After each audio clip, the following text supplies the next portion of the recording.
999টা মানুষকে তুমি জাহান্নামের জন্য আলাদা করে দাও, আর একটা লোককে তুমি জান্নাতের জন্য আলাদা করে দাও।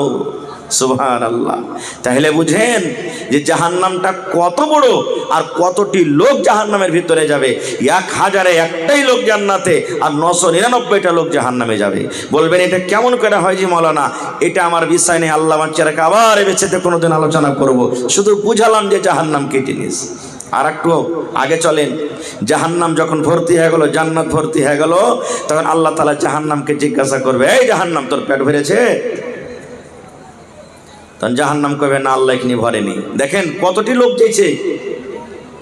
1000-এ একটা জান্নাতে, 999টা জাহান্নামে। এরকম আপনি হিসাব করে যান কতটি লোক জাহান্নামে।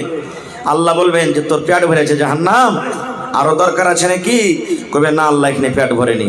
আল্লাহ তাআলা তখন নিজের পা খানটাকে দিবে জাহান্নামের ভিতরে, আর দেওয়ার পর তখন যেমনই পা খানটা দিতে যাবেন তখন জাহান্নাম বলবেন, আল্লাহ বাস বাস বাস বাস, আমার পেট ভরে গেছে, আর দরকার নেই। তাহলে বুঝেন জাহান্নামটা কি জিনিস। তো ভাইরে, জান্নাত সবাই পাবে না, আর জাহান্নামে সবাই যাবে না, নাকি? জান্নাত সবাই যাবে না, জাহান্নামও সবাই যাবে না। জাহান্নাম একটা কি জিনিস, জান্নাত কি জিনিস, অন্যদিন আমি আপনাদের সামনে বলবো। তবে একটা হাদিস আপনাদের সামনে আর বলে দিই, জান্নাত কি জিনিস। আজকে আপনি যখন আলু কিনতে যেছেন, মাছ কিনতে যেছেন, শেষে মাছ যখন কিনা হয়ে গেল তখন ফাও লিছেন না আপনি? ফাও বুঝেন? ফাও। তা আপনি যখন 1 কেজি মাছ কিনলেন, তো আপনাকে যখন ফাও দিবে তো মোটা মাছটা দিবে না, ওই মরা টরা ছোটো গালা দিবে? কোন গালা দিবে যে ভাই? মরা গালা দিবে। সয়া যেগুলো গুণ হয়েছে ওগুলো দিবে। বাগন লে পেলেন আপনি, এ ভাই একটা দে না, তো খুব হাইনটা বগনা বাগুন গালা দিবে না, ছোট গালা দিবে? হ্যাঁ, কিন্তু আল্লাহ জান্নাতে ফাও দিবে। কেমন ফাও জানেন? আল্লাহ রাসূল বলেছেন, একটা লোক জান্নাতের চেয়ারে বসে থাকবেন, কুরসিতে, সোনার কুরসি জান্নাতের ভিতরে। একটা লোক জান্নাতের বসে থাকবেন, সোনার চেয়ার, সোনার কুরসিতে বসে আছেন। আর একটা বেটি ছেলে খুবই দেখতে সুন্দর। জান্নাতের বেটি ছেলে কেমন হয় জানছেন? জান্নাতের বয়ান হলে ইনশাআল্লাহ সেদিন বলবো। তো সেই বেটি ছেলে পিছন থেকে আসবে, আর আসার পর ওই জান্নাতি লোকটা যে চেয়ারে বসে আছে কুরসি দেওয়ার পিছন থেকে ইশারা করবে, এনেকে ইশারা করবে। তখন এরকম ভাবে ঘুরবে, ঘোরা পর তখন ওর চেহারা, ওর সৌন্দর্য দেখা পর বলবেন, মানান্তে কে তুমি গো, তুমি এত সুন্দর, কে তুমি? ওই বেটি ছেলেটাকে বলবে জান্নাতে। তখন বলবে যে আমি হলাম ফাও। আমি হলাম কি? জোরে বলেন, আমি হলাম ফাও। এবার রাসূল তার ব্যাপারে কি বলেছেন জানেন? সুবহানাল্লাহ। রে আমার উম্মত, ওই জান্নাতি মেয়ে ছেলে যেটা আল্লাহ জান্নাতিকে ফাও দান করবেন, কত সুন্দর হবে, কত সুন্দর হবে। দয়ার নবী বলেছেন, ওই বেটি ছেলে যদি দুনিয়াতে একটা নজর করে দেয়, দুনিয়াতে যদি একবার তাকিয়ে যায়, আমরা আপনারা সূর্যের যে রশ্মি দেখি, সূর্যের যে আলো দেখি, নবী বলেছেন উম্মত, ওই জান্নাতি মেয়ে ছেলের আগা দেখে এই সূর্যের রশ্মি কিন্তু ফিকা হয়ে যাবে। শুধু তা নয়, ওরে সুবহানাল্লাহ, আজকে আমার বাড়িতে মা, আজকে আপনার বাড়িতে মা, বিবি, বেটি, বোন বাড়িতে আছেন, যখন মাথাতে চুল বাঁধার দরকার হয় 10 টাকা, 50 টাকা, 500 টাকা, 1000 টাকা, 2000 টাকা দামের আমরা ফুল এনে দিই মাথার চুল বাঁধার জন্য। যেমন যার হাইসিয়াত হিসাবে আমরা ফুল কিনে দিই। নবী বলেছেন উম্মত, ওই জান্নাতে মেয়ে ছেলের মাথাতে যে চুলটা বাঁধা থাকবে, ওই ফুলটার দাম কত হইতে পারে, কত হইতে পারে? নবী বলেছেন উম্মত রে, এই দুনিয়া এবং দুনিয়াতে যা কিছু আছে সব তুমি যদি বিক্রি করে দাও, আর বিক্রি করার পর যদি বলো আল্লাহ আমি ওই জান্নাতে মেয়ে ছেলের মাথার খোপাতে যে ফুলটা থাকে ফুলটা আমি খরিদ করব, নবী বলেছেন তোমার দুনিয়া এবং দুনিয়াতে যা কিছু আছে বিক্রি করার পরও ওই জান্নাতি মেয়ে ছেলের মাথার ফুল তুমি খরিদ করতে পারবে না। সুবহানাল্লাহ। তাহলে জান্নাতটা কি জিনিস ভাই? কত দামি জিনিস। যদি ভাওটা যদি এরকম হয় তাহলে অরিজিনালটা কেমন হবে একটু ভেবে চিন্তে দেখেন। তো ভাই আমার, জান্নাত যাবে কি?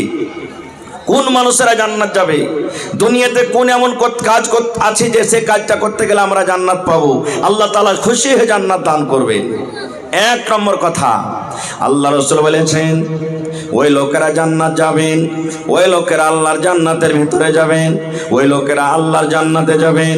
সর্বপ্রথম নবী যেটা বলেছেন, উম্মত আল্লাহ এবং আল্লাহ রাসূলের প্রতি যারা ঈমান এনেছে, আল্লাহ এবং আল্লাহ রাসূলকে এক বলে মেনেছেন, আল্লাহ এবং আল্লাহ রাসূলের প্রতি ঈমান এনেছেন, আল্লাহ হলেন এক, আল্লাহর সাথে অন্য কাউকে শরীক করে না, আল্লাহর মাতা নাই, আল্লাহর বাবা নাই, আল্লাহর মা নাই, আল্লাহর ছেলে নাই, আল্লাহর বেটা নাই, আল্লাহর বেটি নাই, আল্লাহর বিবি নাই, আল্লাহর বাচ্চা নাই, কেউ আল্লাহ রাব্বুল আলামিন নাই, আল্লাহ তাবারাক ওয়া তাআলা হলেন এক। তাই আল্লাহ কোরআনে বলেন, কুল হে নবী আপনি দুনিয়ার মানুষকে বলে দেন, হুয়াল্লাহু আহাদ, আল্লাহ তাআলা হলেন এক। ভাই আমার, তাহলে যে আল্লাহ এবং আল্লাহ রাসূলের প্রতি ঈমান এনেছে তারা জান্নাতে যাবে। আমি একটা উদাহরণ আপনাদের সামনে মাত্র দিচ্ছি, সময় খুব কম। একটা উদাহরণ, আল্লাহ রাসূল সাল্লাল্লাহু আলাইহি সাল্লামকে আল্লাহ তাবারাক ওয়া তাআলা যেই রাতটাতে নামাজ দিয়েছিলেন সে রাতটার নাম কি বলেন তো? কেউ বলতে পারবেন?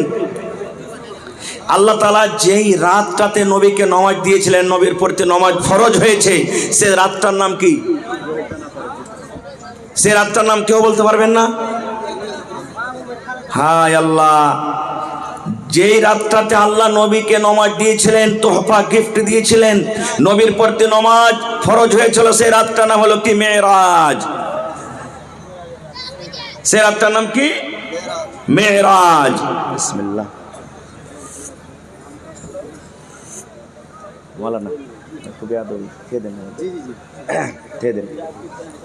তো সে রাতটার নাম হলো কি? মেরাজ।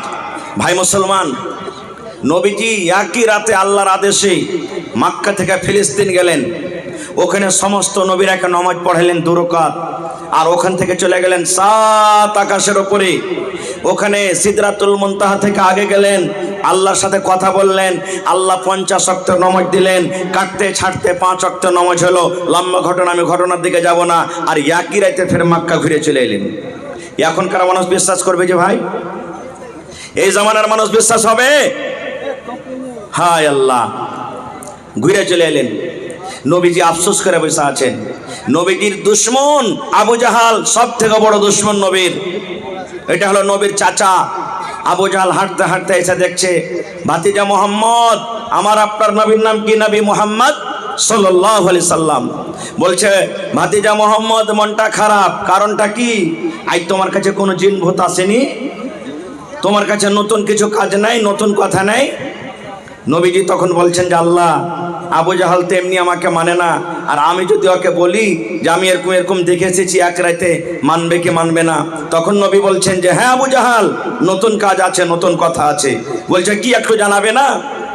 নবী বললেন, আবু জাহাল, আমি নবী মুহাম্মদ সাল্লাল্লাহু আলাইহি সাল্লাম আল্লাহর আদেশে মক্কা থেকে ফিলিস্তিন গেলাম, বাইতুল মুকাদ্দাস যেটা আল্লাহর ঘর, ওখানে 2 রাকাত নামাজ পড়লাম, 7 আকাশের উপরে চলে গেলাম, জান্নাত দেখলাম, জাহান্নাম দেখলাম, আল্লাহ আমাকে 50 থেকে 5 ওয়াক্ত নামাজ দিলেন, আবার একই রাতে সবকিছু দেখা পর মক্কাতে হাজির হয়ে গেছি। যেমন কথাটা বলা, আবু জাহাল খিলখিল করে হাসছে, বলছে তোর পাগল হয়ে গেছে আর মাথাটা। মোহাম্মদ, তোমার জিন আর তোমার জাদু তো জমিনের ওপরে একদিন চলছিল, এখন তোমার জিন আর তোমার জাদু আকাশের উপরে তা চলে গেছে নাকি? বলছে, সেই শোনো, তোমার যে বন্ধু, তোমার দোস্ত আবু বকর আছে, আবু বকরের সামনে কি তুমি কথাটা বলতে পারবে? বলবে হ্যাঁ বলে দেবো। বলে ঠিক আছে, তুমি এক্ষুনি বসো, আমি তাড়াতাড়ি করে আবু বকরকে ডেকে নিয়ে আসছি। দৌড়াতে দৌড়াতে চলে গেলেন। কে? আবু জাহাল। আবু বকর রাদিয়াল্লাহু তাআলা আনহুকে ডাকতে। আবু জাহালের মন, আজকে তো আবু বকর একে পাগল বলবে। আবু বকর জীবনে কোনোদিন নবীর ব্যাপারে কোনো উল্টা পাল্টা কথা বলে না, কিন্তু আজকে আবু বকর নবীকে মানবে না, ওকে পাগল বলবে। যেরকম কি হইতে পারে? খারজা হোক। চলে গেলেন। হাঁটতে হাঁটতে আবু বকরকে বলছে, আবু বকর, তোমার বন্ধু, তোমার দোস্ত মুহাম্মদের খবর তুমি এনেছো? বলছেন না। বলে চলো আমার সাথে। হাঁটতে হাঁটতে হাঁটতে হাঁটতে দুজন চলে এলেন। এবার আবু জাহাল বলছে, ভাতিজা মুহাম্মদ, যে কথাটা তুমি আমার সামনে বলেছো, ওই কথাটা তুমি তোমার এই বন্ধুর সামনে বলো। হযরত আবু বকর রাদিয়াল্লাহু তাআলা আনহু বলছেন, কি এমন কথা নবীজি, কি এমন কথা? তখন নবীজি বলছেন, আবু বকর, আমি এক রাতে আল্লাহর আদেশে আমি মক্কা থেকে বাইতুল মুকাদ্দাস আর ওখান থেকে নিয়ে 7 আকাশের উপরে জান্নাত জাহান্নাম দেখার পর আমি একই রাতে আল্লাহ তাআলা আমাকে নমাজ দিলেন, আর নমাজ নিয়ে আমি জমিনের উপরে চলে এসেছি। যেমন কথাটা বলা, ওরে সুবহানাল্লাহ। এইবারে হযরত আবু বকর রাদিয়াল্লাহু তাআলা আনহু কি বলছেন, এরে আবু জাহাল শুন শুন, রে আবু জাহাল শুন শুন শুন, তুই যদি বলতে আমি এটা মানতাম না, তুই যদি আমাকে শোনাতে আমি তোর কথার পরে ইয়াকিন করতাম না, বিশ্বাস করতাম না।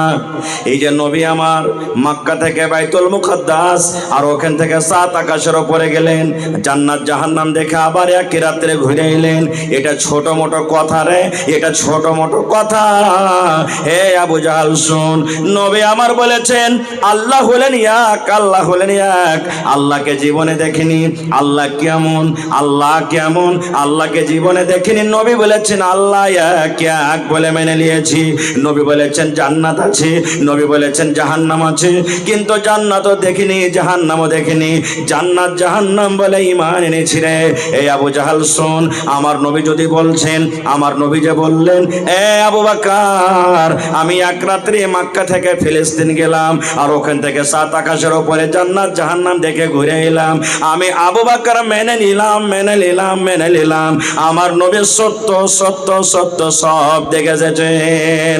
যখন নবীজি কথাটা শুনলেন, এবারে নবীজি আবু বকরকে বললেন, এ আবু বকর আজ থেকে তোমাকে শুধু আবু বকর বলে ডাকবে না রে, আবু বকর বলে ডাকবে না। যখন তোমাকে লোকেরা ডাকবে তখন তোমার নামের সাথে সিদ্দিক বলে ডাকবে, আবু বকর সিদ্দিক বলে তোমাকে ডাকবে। নারে তাকবীর। এই মতো আল্লাহ এবং আল্লাহ রাসূলের প্রতি ঈমান আনতে হবে। 1 মিনিট।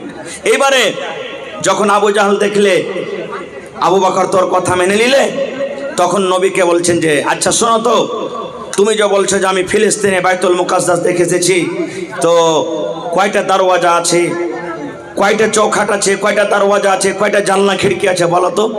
আপনারাকে আমি বলি, আপনি বাড়ি থেকে এসেছেন, আমি বাড়ি থেকে এসেছি, আপনার স্ত্রী আপনার সামনে ঘোরাফেরা করে, রাত দিন 24 ঘন্টা থাকে। যতটি লোক এখানে বসে আছেন, আমি যদি একটু কেউ খারাপ মনে করবেন না, বুঝার জন্য বলি, যদি প্রশ্ন করে দিই ভাই আজকে আপনার স্ত্রীটা কোন রঙের চুড়ি হাতে দিয়েছে, সবাই বলতে পারবে? বলতে পারবে সবাই? আপনার স্ত্রীটা আজকে কোন রঙের শাড়ি পিন্ধা আছে, সবাই বলতে পারবে? তো যখন 24 ঘন্টা আমার আপনার সামনে আমার আপনার বিবি থাকছে, ওর কথাটা না বলতে পারবো? নবী তো রাইতে রাইতে একদিন গেছে আর সামান্য কিছুক্ষণ থাকা পর ওখান থেকে চলে গেছেন, কেমন করে বলতে পারবেন যে কয়টা জানলা, কয়টা খিড়কি, কোন দিকে কি আছে?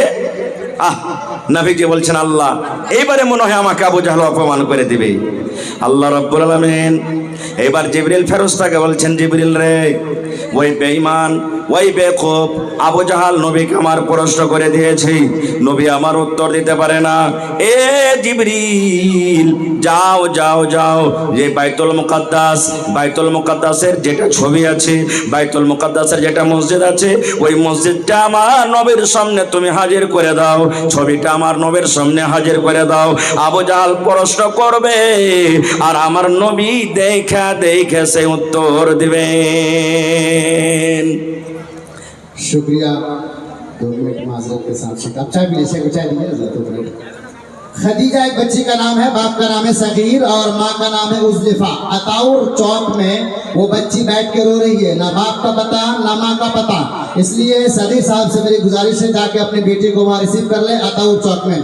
फिलहाल मोहतरम नाजरीन, बेअदबी है, सिर्फ 2 मिनट के लिए मैं आपसे वक़्त ले रहा हूँ। हमारे बीच तशरीफ रखते हैं आदरणीय वकील दास, विधायक प्रत्याशी हैं कोढ़ा क्षेत्र से।